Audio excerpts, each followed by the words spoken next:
Hello दोस्तों, नमस्कार। मैं रोहित कुमार बिंद्रा, आप सभी का बहुत बहुत स्वागत है हमारे और आपके यूट्यूब चैनल वाईफाई मनोरंजन स्टडी में। दोस्तों, आज की इस वीडियो में क्लास 12 की फिजिक्स से मोस्ट इंपॉर्टेंट क्वेश्चन को बताने वाला हूं। ठीक है, गजब का प्रश्न है जो बोर्ड एग्जाम में पूछा जाता है। ठीक है, प्रश्न नंबर पहला क्या, ध्यान से देखिएगा। प्रश्न नंबर पहला है दोस्तों, इलेक्ट्रॉन के आवेश एवं सांति का अनुपात होगा। ठीक है, तो दोस्तों याद रखिएगा, इलेक्ट्रॉन के आवेश एवं सांति का अनुपात पूछ रहा है। तो इलेक्ट्रॉन पर आवेश कितना होता है? इलेक्ट्रॉन पर आवेश क्या होता है दोस्तों? 1.6×10⁻⁻19 कूलाम होता है। ठीक है, और एक शब्द लिखा गया सहती, तो इसका मतलब होता है दोस्तों द्रव्यमान से। क्या होता है? द्रव्यमान से। तो इलेक्ट्रॉन का द्रव्यमान लेंगे। ठीक है, तो इलेक्ट्रॉन का द्रव्यमान लेंगे और ये इलेक्ट्रॉन का आवेश, इन दोनों का अनुपात पूछा था। ठीक है, तो अब भाग दे लीजिएगा, भाग देंगे। इलेक्ट्रॉन पर द्रव्यमान कितना होता है और इलेक्ट्रॉन पर आवेश कितना होता है, दोनों को भाग दे देंगे। जो आएगा आंसर वही क्या होगा, जो आएगा भाग देने पर आंसर होगा। तो इसका जो राइट आंसर होगा वह 1.77 होगा। मतलब ऑप्शन नंबर कौन सा है? ऑप्शन नंबर करेक्ट आंसर होगा। ठीक है, तो क्वेश्चन नंबर 1 का जो हल होगा वह कौन सा ऑप्शन होगा? ऑप्शन नंबर 1 करेक्ट आंसर होगा। ठीक है, 1.77×10⁻11 कूलम प्रति किग्रा। मेरी बात आपके समझ में आ गई होगी। ठीक है, दूसरा क्या है, वैद्युतशीलता एप्सिलॉन नॉट का एसआई मात्रक है। ठीक है, तो वैद्युतशीलता एप्सिलॉन नॉट का एसआई मात्रक है। ऑप्शन नंबर ए दिया coulomb square newton metre square, option number B newton metre square coulomb square, C number में न्यूटन प्रति कूलम और D number newton volt metre square. ठीक है, तो देखिए कूलम के सूत्र में आप जानते हैं, कूलम का जो सूत्र होता है, कूलम का सूत्र। ठीक है, तो कूलम के सूत्र में आपको पता है कि यह बराबर क्या होता है, 1/4πε0 इंटू Q1 Q2 बटा में क्या होता है आर स्क्वायर। ठीक है, अपने को क्या है, यहाँ पर एप्सिलॉन नॉट दिख रहा है, तो इसी एप्सिलॉन नॉट का मात्रक पूछा है। ठीक है, तो आपको यहाँ से निकाल लेना है। देखिए ध्यान से, सबसे पहले 4πε0 और आर स्क्वायर का भाग है तो गुणा हो जाएगा। तो 4πε0 इंटू का होगा आर स्क्वायर इक्वल का होगा Q1 Q2 होगा। ठीक है, अब यहाँ से क्या करेंगे, ध्यान से देखिएगा। अब यहाँ से एप्सिलॉन नॉट का मान निकालना है आपको। तो ये 4πr² गुणा उधर भाग हो जाएगा। तो एप्सिलॉन नॉट बराबर Q1 Q2 बटा में क्या होगा 4π, ठीक है, FR²। तो ये तो रहा नियतांक, इसका मात्रक नहीं लिखेंगे। ये तो क्या है, नियतांक है, इसका मात्रक आप नहीं लिखेंगे। ठीक है, अब क्या करेंगे दोस्तों, देखिए Q1 तो लिखेंगे एप्सिलॉन नॉट का मात्रक। तो एप्सिलॉन नॉट का मात्रक क्या होगा, ध्यान से देखिएगा। ये Q1 एगो आवेश है तो कूलम लिखेंगे, Q2 दूसरा का आवेश तो कूलम बटा में बल का क्या होता है न्यूटन, आर का दूरी है तो मीटर का स्क्वायर। इसमें गुणा करेंगे तो कूलम स्क्वायर और इस न्यूटन मीटर स्क्वायर, इसे क्या लिखेंगे कूलम स्क्वायर प्रति न्यूटन मीटर स्क्वायर। तो ये रहा दोस्तों एप्सिलॉन नॉट का क्या मात्रक रहा। ठीक है, तो कौन सा ऑप्शन सही है, मैच कराते हैं। कूलम स्क्वायर मतलब ऑप्शन नंबर ए सही है। ठीक है, ऑप्शन नंबर कौन सा सही है, ऑप्शन नंबर ए करेक्ट सही है, ऑप्शन नंबर ए। ठीक है, यानी क्वेश्चन नंबर 2 का क्या हुआ, option number A correct answer हुआ। ठीक है, क्वेश्चन नंबर 2 का कौन सा हल होगा, option number A correct answer होगा। ठीक है, उम्मीद है कि आपके समझ में आ गया होगा। ठीक, यहाँ तक नोट कर लीजिएगा, फिर आपको अगला प्रश्न हम आपको बताते हैं। ठीक है दोस्तों, प्रश्न नंबर 3 देखते हैं। ठीक है, ध्यान से देखिएगा। प्रश्न नंबर 3 क्या बहुत ही महत्वपूर्ण प्रश्न लेके आए हैं दोस्तों, ध्यान से आपको देखना है। करा दो समान आवेशों Q को जोड़ने वाली रेखा के मध्य बिंदु पर एक आवेश Q' रख दिया जाता है। यदि तीनों आवेशों का निकाय संतुलन में हो तो Q' का मान होगा।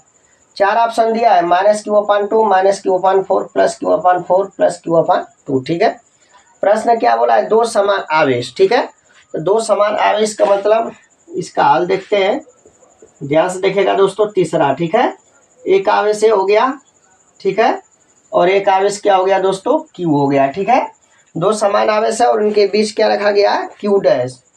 इनके बीच यहाँ पर Q' रख दिया गया। इनके बीच का दूरी क्या है दोस्तों, R है। ठीक है, दूरी समान बोला है तो इसलिए इनके बीच का दूरी क्या होगा, R हो जाएगा। तो ये पूरा टोटल दूरी कितना होगा दोस्तों, R धन R इक्वल का होगा 2R होगा। पूरा दूरी कितना हो जाएगा दोस्तों, आर धन आर इक्वल का होगा 2r हो जाएगा। समझ में आ रही बात ना। अब ध्यान से क्या देखिएगा, क्या कर रहा है, यदि तीनों आवेशों का निकाय संतुलन में हो तो क्यू डैश का मान ज्ञात कीजिए। ठीक है, तो अब दोस्तों एक बार क्या करेंगे, एफ क्यू और क्यू डैश के लिए फार्मूला लगाएंगे कूलाम का नियम। ठीक है, तो चूंकि लिखेंगे एफ क्यू क्यू डैश। ठीक है, फार्मूला क्या होता है दोस्तों, 1/4πε0 मतलब क्यू क्यू क्यू डैश। ठीक है, क्यू क्यू डैश, अब बटा में क्या लिखेंगे, आर स्क्वायर लिखेंगे। ठीक है, मतलब यहाँ से हो जाएगा आर का स्क्वायर, इक्वेशन नंबर क्या होगा 1 हो जाएगा। ठीक है, अब इसके बाद दोस्तों क्या करेंगे, ठीक है ध्यान देखिएगा, अब एफ क्यू और क्यू निकालेंगे, एफ क्यू और क्यू, तो लिखेंगे यहाँ से तथा एफ क्यू क्यू बराबर क्या लिखेंगे, के, अब ध्यान से देखिएगा के इंटू क्यू क्यू, और दूरी का हो जाएगा यहाँ से 2r, तो 2r का होगा स्क्वायर बराबर के, यहाँ से लिखेंगे क्यू क्यू, अब बटा में क्या हो जाएगा, गैस देखेगा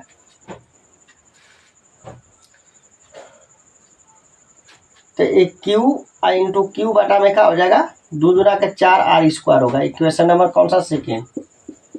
ठीक ना, समीकरण नंबर 1 समीकरण 2 समझ में आ गया।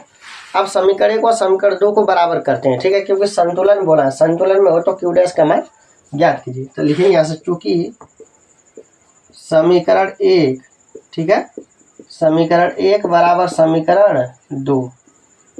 ठीक है दोस्तों, ध्यान से देखिएगा, तो समीकरण 1 आपके पास क्या है, के क्यू क्यू डैश, अब बटा में का आर स्क्वायर इक्वल समीकरण 2 क्या है, के क्यू क्यू बटा में 4r का स्क्वायर, तो एक क्यू से क्यू कट जाएगा, के से के कट जाएगा और r से r कट जाएगा। ठीक है, तो यहाँ पर क्या बचा, क्यू डैश बराबर क्या बचा दोस्तों, क्यू अपॉन 4 बचा, क्या बचा यहाँ से क्यू अपॉन 4 बचा। ठीक है, तो क्यू डैश बराबर आ गया यहाँ से क्या आपका क्यू अपॉन 4, जो कि यही क्या है आंसर है। ठीक है, यानी यहाँ पर आप बता सकते हैं क्या कौन सा ऑप्शन सही होगा, यहाँ पर ऑप्शन होगा माइनस क्यू अपॉन 4, मतलब ए वाला ऑप्शन क्या होगा दोस्तों, राइट आंसर होगा। ठीक है, समझ में आ रही बात, तो उम्मीद करता हूँ कि आपके समझ में जरूर आ गया होगा।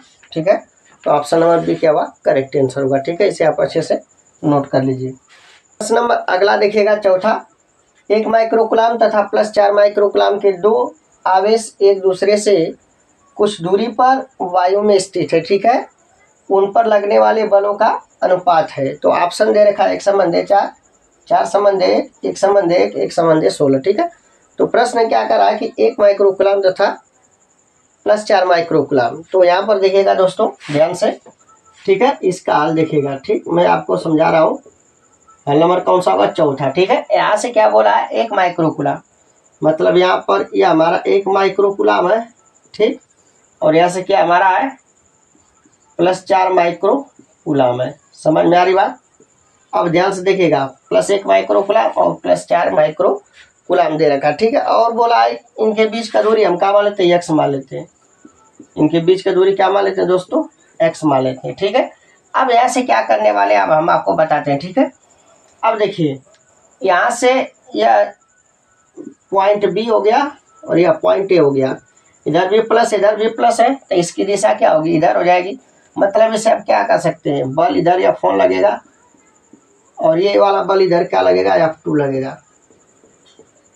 ठीक है, F2 बल इधर लगेगा। तो अब क्या करना है दोस्तों, ध्यान से देखिएगा, अब यहाँ से हम लोग लगाएंगे फार्मूला क्या है, या फोन के लिए।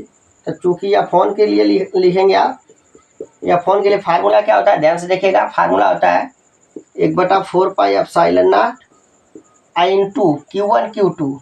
ठीक है, तो 1 माइक्रोकुलाम मतलब 1 × 10 के पावर -6 I 4 है, तो 4 × 10 के पावर -6 बटा में r स्क्वायर मतलब x स्क्वायर।